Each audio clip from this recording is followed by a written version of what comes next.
Israeli रक्षा मंत्रालय का बयान आ गया है। लेबनान के दूसरे शहरों पर भी होंगे हमले।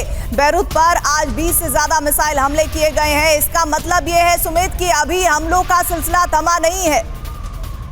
देखिए, बिल्कुल इजराइल, मैं आपको बता रहा हूं कि इजराइल अब पूरी कोशिश करेगा कि हर उस इलाके में जाकर एयर स्ट्राइक्स करे जहां पर नसरुल्लाह के होने की या फिर उसके भागे जाने की या छुपने की संभावनाएं हो सकती हैं, या फिर उनको जानकारियां इंटेलिजेंस से मिल सकती है। इंटेलिजेंस का देखिए काम क्या होता है। इंटेलिजेंस आकलन या फिर छोटे छोटे इनपुट को जोड़कर लगातार एक बड़ी रिपोर्ट देता है या फिर उसके इंडिकेट करता है कि यहां हो सकता है। और आज का इंडिकेशन ये था, आज की रिपोर्ट ये थी कि नसरुल्लाह को 6 बजे करीब लेबनान टाइम के अनुसार 6 बजे करीब दाहिया में मौजूद हिजबुल्लाह के हेडक्वार्टर्स में मौजूद रहना था। एक बड़ी मीटिंग्स को संबोधित करना था, प्लानिंग करनी थी कि इजराइल के कौन कौन से इलाकों में अब मीडियम रेंज मिसाइल से अटैक करने हैं, अगला अटैक कैसे करना है। इसको लेकर एक बड़ी बैठक थी और कहा यह भी जा रहा है कि नसरुल्लाह की एक आखिरी बैठक बेरूत में इसलिए थी क्योंकि शायद उसके बाद उसको वहां से ले जाया जा रहा था, किसी सेफ जोन में अंडरग्राउंड किया जा रहा था। बेरूत हमले पर लेबनान से बड़ी खबर, हमले में जख्मी हुआ है नसरुल्लाह। देखिए, बार बार कंफर्मेशन की बात की जा रही है, लेकिन नसरुल्लाह को लेकर यह बड़ा अपडेट है और जानकारी इस वक्त ये मिल रही है कि डॉक्टर कर रहे हैं नसरुल्लाह का इलाज।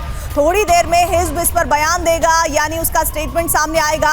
लेकिन जिस तरह से लगातार ये कहा जा रहा था कि नसरुल्लाह को टारगेट करते हुए बैरूत में ये हमला किया गया है, और इसमें अब ये जानकारी मिल रही है कि इस हमले में भले ही नसरुल्लाह बच गया है, लेकिन वो बहुत बुरी तरह से जख्मी हुआ है। डॉक्टर्स उसका इलाज कर रहे हैं और हिजबुल्लाह इस बारे में स्टेटमेंट देगा। और क्या डिटेल सुमित इस खबर से ताल्लुक रखती हुई आ रही है?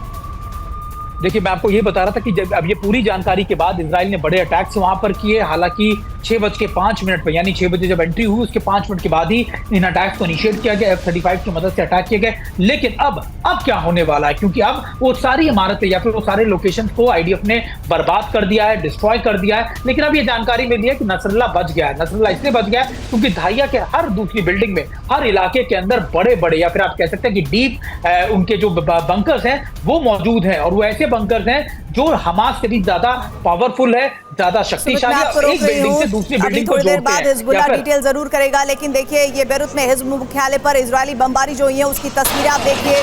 बैरूत में जारी है अभी भी बमबारी, और ऐसे में ये तस्वीरें बता रही है कि सब कुछ इजराइल ने नस्त नाबूद करने की कोशिश की है।